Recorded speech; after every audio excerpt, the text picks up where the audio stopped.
Kingdom News Network. Saatnya suara asli bersinar. Bersama dengan saya Elisa dan saya Siska. Dan hari ini teman-teman, kami ingin sharing tentang bagaimana kita punya hati yang mau melayani Tuhan di usia yang muda. Mungkin teman-teman ketahui bahwa usia yang muda bisa dikatakan di mana kita itu punya jiwa yang ingin bebas melakukan sesuatu, betul ya Siska? Ya, betul sekali. Kita ingin bebas, pengen ini, itu dan segala macam.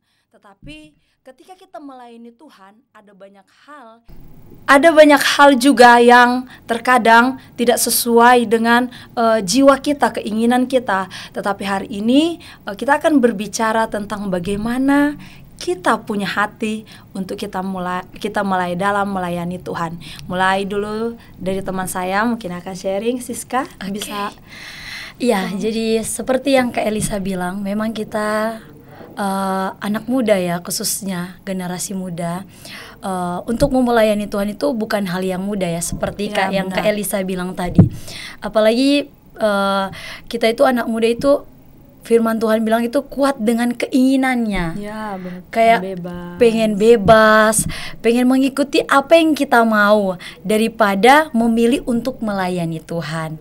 Nah, saya melayani Tuhan itu full melayani Tuhan itu dari umur 18 tahun. Selesai saya SMA, saya sempat jeda setahun kerja, dan selesai itu saya langsung terjun di dalam ladangnya Tuhan, melayani Tuhan secara full. Yaitu saya mulai dari sekolah Alkitab. Kalau podcast kemarin sudah saya sempat cerita ya, saya memulai dari sekolah Alkitab untuk benar-benar memberi diri dalam melayani Tuhan.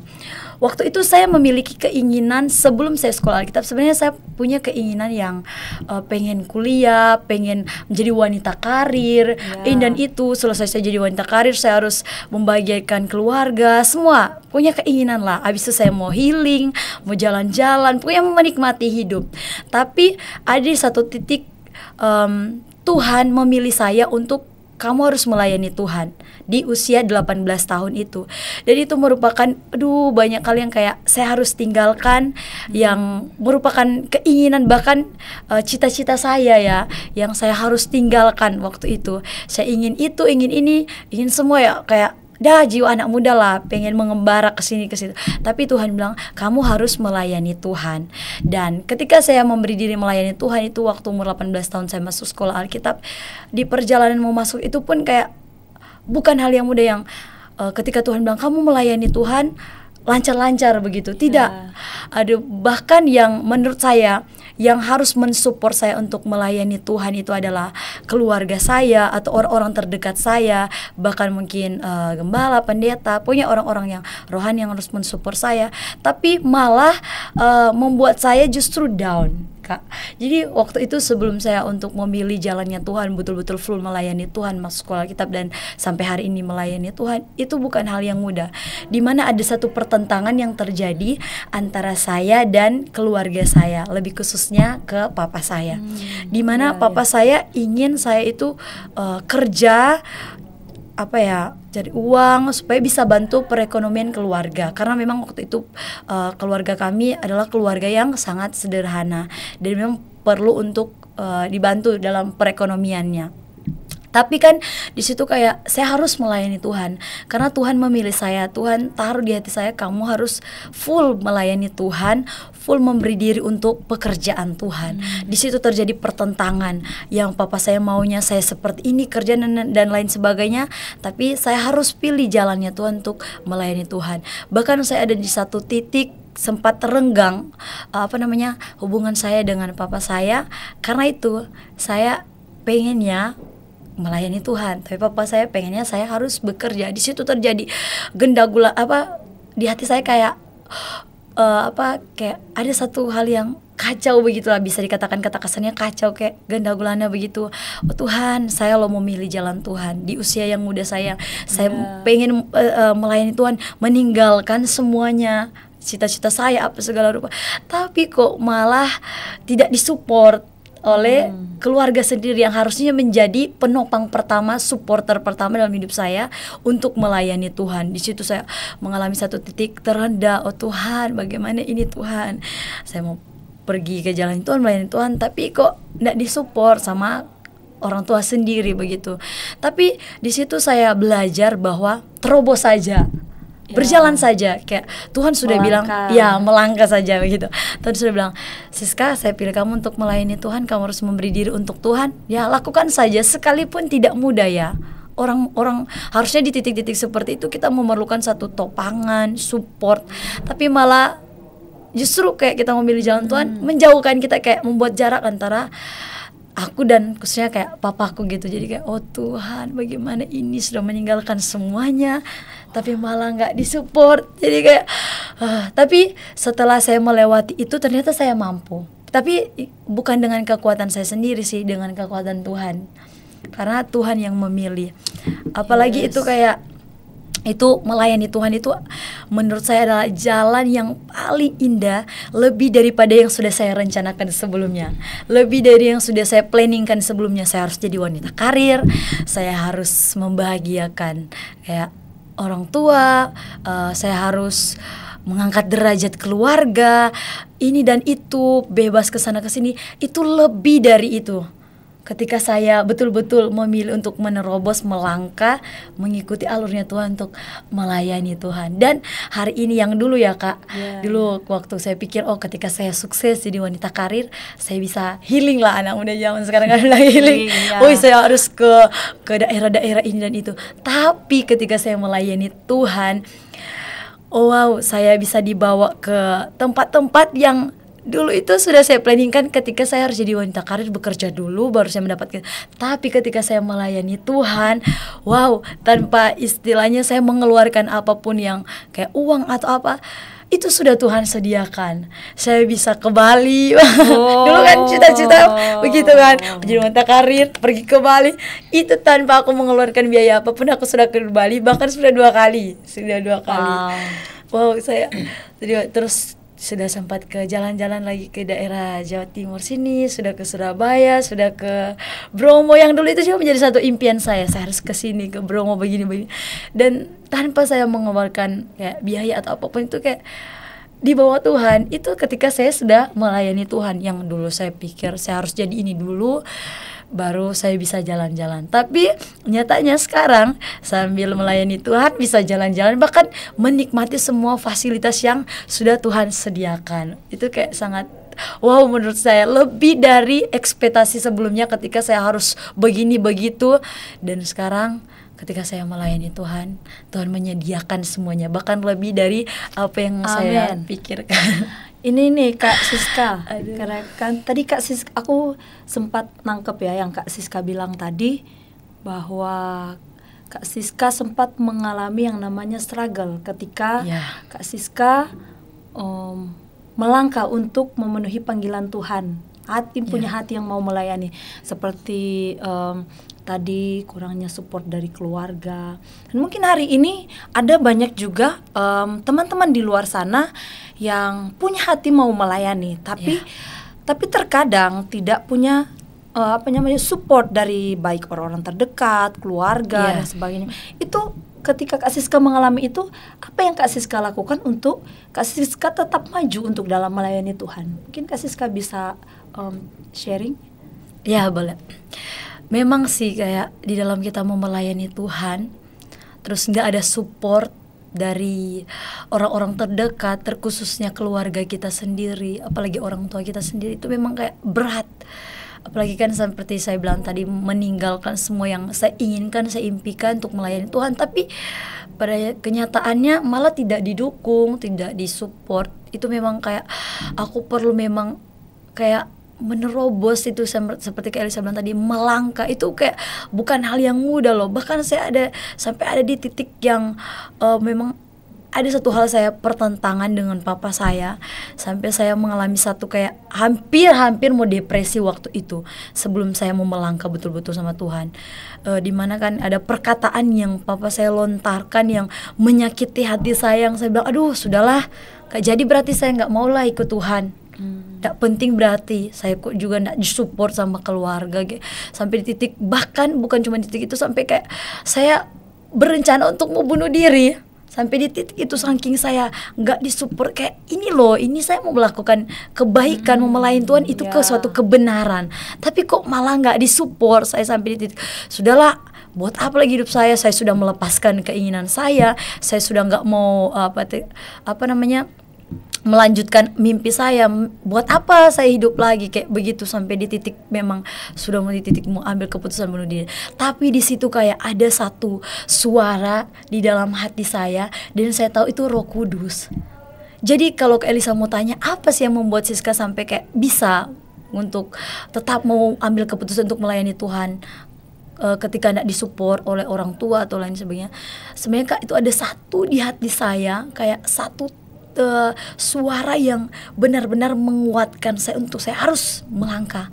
Karena kamu akan kayak di dalam hati saya itu kayak satu suara keluar, kamu akan Tuhan pakai loh di dalam melayani Tuhan. Amen. Ini ya begitu.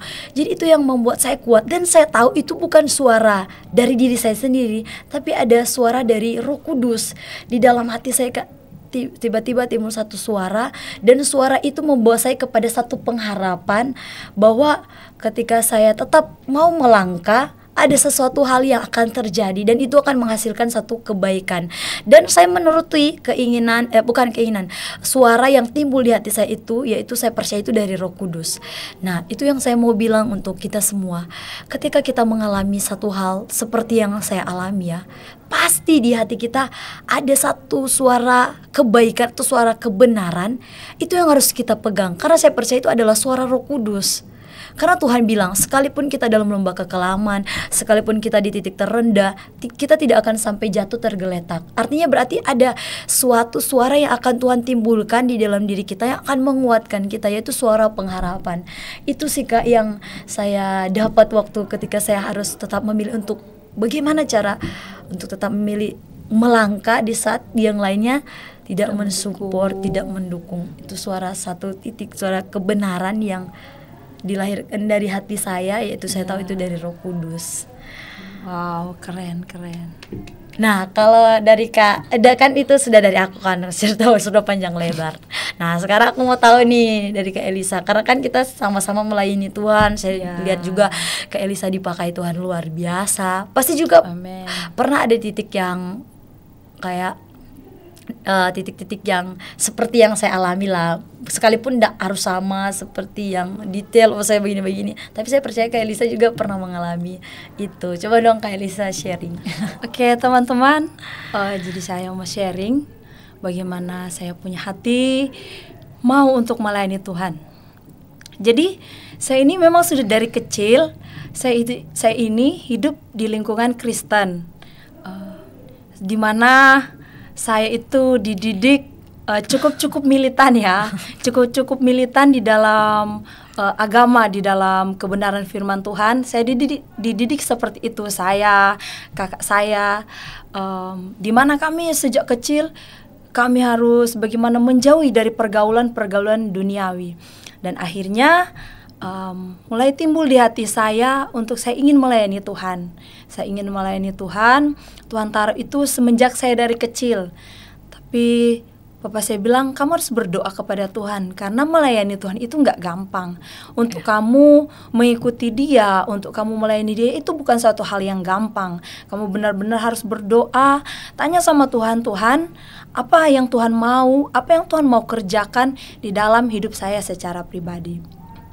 Dan pada waktu itu saya berdoa ketika saya selesai SMA, saya berdoa, Tuhan, saya ingin untuk melayani Engkau lebih lagi, bukan hanya sekedar pelayanan biasa, tapi saya ingin melayani Engkau sebagai hamba-Mu, menjadi hamba-Mu. Di situ sebelum saya selesai SMA, saya sempat goyah. Saya berpikir, Tuhan, kalau saya jadi seorang hamba Tuhan, nanti saya bagaimana dengan kehidupan saya? Sedangkan di mindset banyak orang bahwa hamba Tuhan itu nggak punya apa-apa. Ya, tentu ya Kak Siska pernah dengar ya. Di mindset begitu banyak orang hamba Tuhan itu susah, hamba Tuhan itu nggak punya apa-apa, nggak punya materi dan sebagainya. Sampai di situ mulailah tertanam dari Tuhan, nanti masa depan saya bagaimana kalau saya jadi hamba Tuhan. Dan akhirnya saya mulai teralihkan. Saya berkata, saya nggak mau jadi hamba Tuhan lagi deh, saya pengen kuliah. Tapi satu waktu saya berdoa sama Tuhan, Tuhan, langkah apa yang harus saya buat?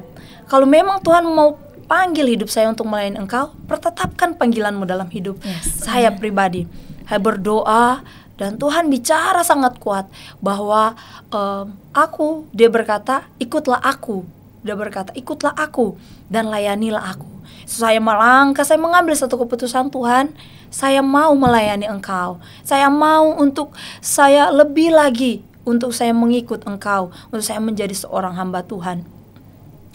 Dan saya melangkahlah saya untuk sekolah Alkitab. Di situ, ini juga saya mau kesaksian bagaimana perjalanan saya menuju ke sekolah Alkitab. Di situ pada waktu itu di tahun 2016 selesai saya SMA, saya memutuskan untuk saya pergi ke sekolah Alkitab.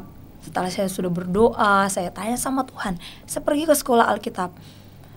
Pada waktu itu di persiapan di bulan-bulan Juli itu kami nggak punya uang. Ya, kami nggak punya uang karena kami nggak terlahir dari keluarga yang kaya. Kami terlahir dari keluarga yang sederhana. Saya berdoa seperti ini sama Tuhan. Tuhan, Engkau yang pilih saya, Engkau yang panggil saya, Engkau juga, saya percaya bahwa Engkau yang akan menyediakan apa yang kubutuhkan dan aku perlukan. Aku melangkah dengan iman. Mungkin saya melangkah dengan iman, dengan penuh keyakinan bahwa saya percaya bahwa Tuhan yang akan menolong, Tuhan yang akan menjamin semua kehidupan saya. Pada waktu itu nggak punya uang nih Kak Siska untuk beli tiket. Waktu itu aku ingat ke Palembang 1.200.000 kurang lebih. Kita sebut saja nominalnya ya, 1.200.000 pada waktu itu. Bilang, Tuhan, saya berdoa. Dan tahu saudara, apa yang Tuhan lakukan ketika punya hati mau melayani Dia? Itu Tuhan adakan semua apa yang saya butuhkan, yang saya perlukan hari itu. Saya melangkah dengan Tuhan. Saya berdoa, Tuhan, inilah awal spiritual journey, perjalanan kerohanian saya bersama dengan Tuhan. Dimulai dari hari ini. Dan saya percaya ketika Tuhan yang menolong saya untuk saya mengikuti panggilan Tuhan dalam saya melayani Tuhan, Tuhan juga yang akan terus membawa kehidupan saya menuju pada destininya. Jadi hari ini Kak Siska, di mana saya punya hati yang mau melayani itu sangat-sangat kuat. Itu tidak terhentikan. Ada beberapa kali saya kadang pergi ke satu tempat, ke satu kota dan ke satu kota, saya nggak punya biaya apa-apa. Terkadang orang tua saya berkata seperti ini, loh kan nggak ada uang untuk beli tiket, kan nggak ada ini. Tapi saya berkata, ini adalah panggilan Tuhan. Ini adalah panggilan Tuhan atas hidup saya, atas pribadi saya. Saya harus melangkah karena ini adalah panggilannya. Bukan karena kemauan kita, tapi di mana hati yang mau melayani. Satu, bahwa kita tidak menghiraukan semuanya, tetapi yang kita rindukan adalah di mana jiwa-jiwa diselamatkan. Kondisi apapun tidak bisa membatasimu untuk kamu, untuk teman-teman gak bisa melangkah untuk melayani Tuhan. Tetapi percayalah, ketika bersama dengan Tuhan dan kita punya hati yang mau untuk melayani Tuhan, maka Tuhan juga mau untuk menolong kita. Tuhan mau untuk bawa kita lebih lagi, di-upgrade kita itu, di-upgrade lebih lagi perjalanan misi saya melayani Tuhan, perjalanan penginjilan saya bersama dengan Tuhan. Tuhan bawa, mungkin hari ini Tuhan sementara mempersiapkan kita. Banyak kita dikikis, banyak keinginan kita sebagai generasi muda, sebagai orang-orang muda, jiwa pengen bebas. Tetapi hari ini satu yang saya mau katakan, bahwa lebih indah kita melayani Tuhan. Memang akan ada banyak tantangan Kak Siska, di mana kita nggak punya uang untuk melangkah, di mana kita sudah nggak ada lagi support dari keluarga. Tetapi ketika teman-teman punya hati mau melayani Tuhan, percayalah, kita akan melihat perjalanan-perjalanan dalam pelayanan itu begitu indah. Amin. Wow, luar biasa Kak Elisa ceritanya. Dari masa kecil sudah berkeinginan, terus akhirnya sekarang sudah dipakai Tuhan, luar biasa. Nah, gini Kak El, kan Kak Elisa sudah cerita, terus aku juga sudah sharing. Kita bermula juga dari sekolah Alkitab, terus kita sudah betul-betul full di dalam ladangnya Tuhan. Nah, bagaimana dengan teman-teman yang mungkin mereka juga pengen melayani Tuhan, tapi kan kayak mereka kuliah, atau mungkin mereka sekarang sudah dalam pekerjaan mereka, kan tidak seharusnya mungkin sekolah Alkitab nih baru bisa melayani Tuhan.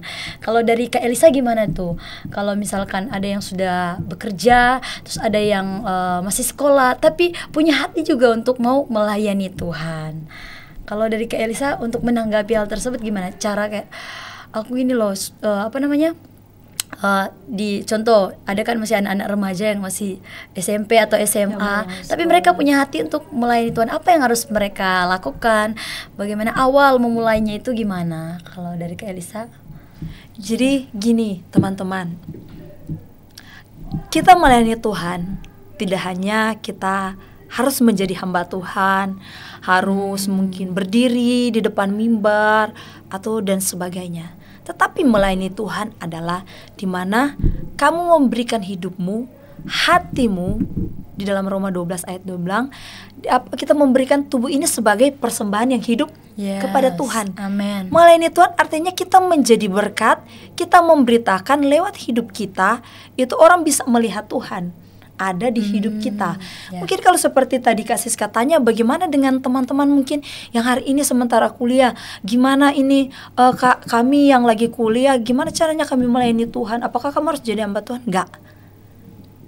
Tapi di mana berdoa, mulai hari ini, mulai sekarang berdoa, tanya Tuhan, di mana yang Tuhan, visi yang Tuhan taruh untuk saya kerjakan. Apa visi Tuhan atas hidup saya? Itu yang pertama adalah sebuah visi. Minta visi itu dari Tuhan, maka kamu tidak akan berjalan dengan sembarangan. Ketika visi Tuhan ada dalam hidupmu, maka Kak Siska dalam kehidupan kita nggak menjadi liar, kita nggak ke sana ke sini, tetapi kita punya satu visi dari Tuhan. Tanya, mungkin teman-teman yang dipanggil Tuhan taruh visi di marketplace, di dalam bisnis, dalam pekerjaan.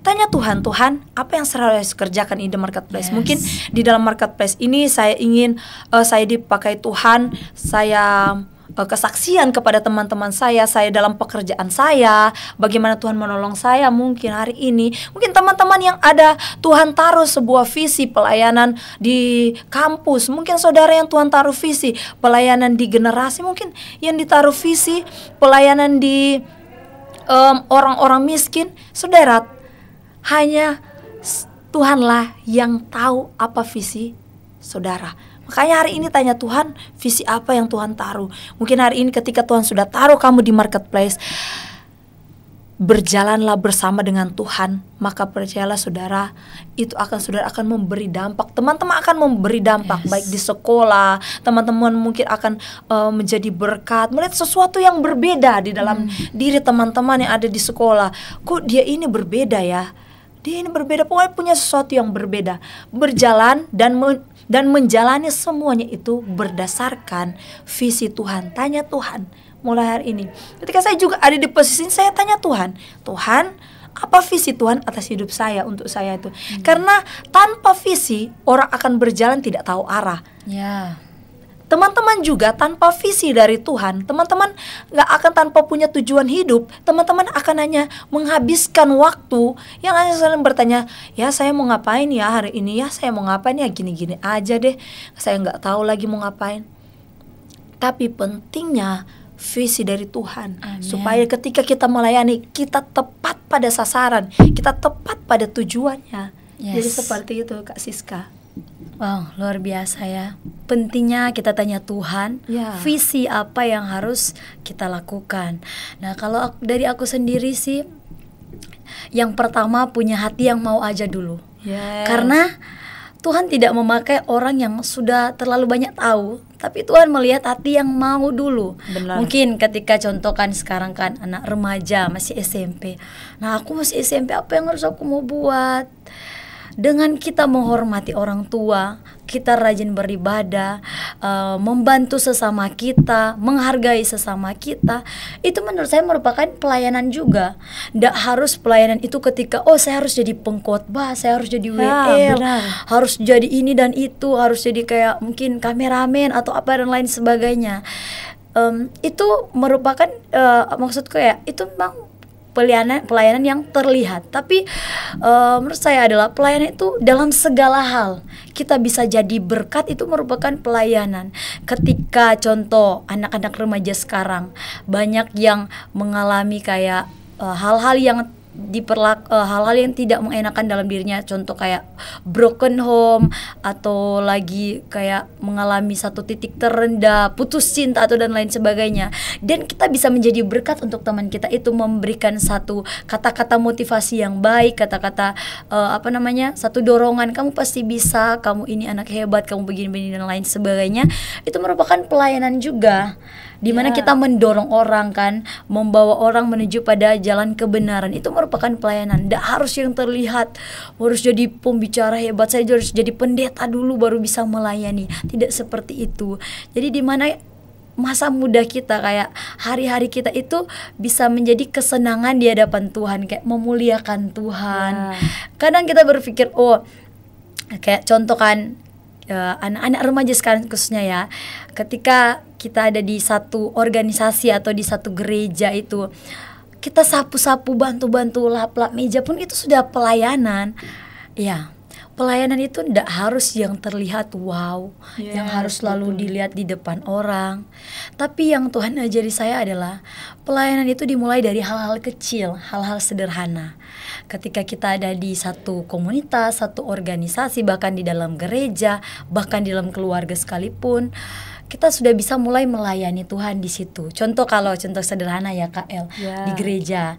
Dulu saya waktu masih SMA, SMP itu, saya sudah ke gereja dan mulai bantu-bantu di gereja, kayak bersih-bersih gereja, sapu gereja, lap-lap gereja. Itu merupakan pelayanan yang tidak terlihat mungkin, tapi buat teman-teman yang bagaimana sih saya harus melayani Tuhan, saya kan masih sekolah, saya kan bekerja begini. Dimanapun engkau berada, tempat sekarang engkau ada, bahkan mungkin engkau masih di keluarga atau masih bersekolah, kuliah, bahkan sudah di dunia pekerjaan, disitulah engkau mulai melayani Tuhan. Dimana engkau kayak kita lah, maksudnya kita semua, ketika Tuhan tempatkan, contoh kan kayak di pekerjaan, kita memberikan yang terbaik di situ. Menurut saya itu merupakan pelayanan juga. Atau ketika di gereja kita menyapu gereja, ngapel gereja, itu merupakan pelayanan juga. Di keluarga, ketika kita melayani orang tua, melayani kakak beradik kita, itu merupakan juga pelayanan yang mungkin tidak terlihat ya. Sudah melayani Tuhan sih menurut aku.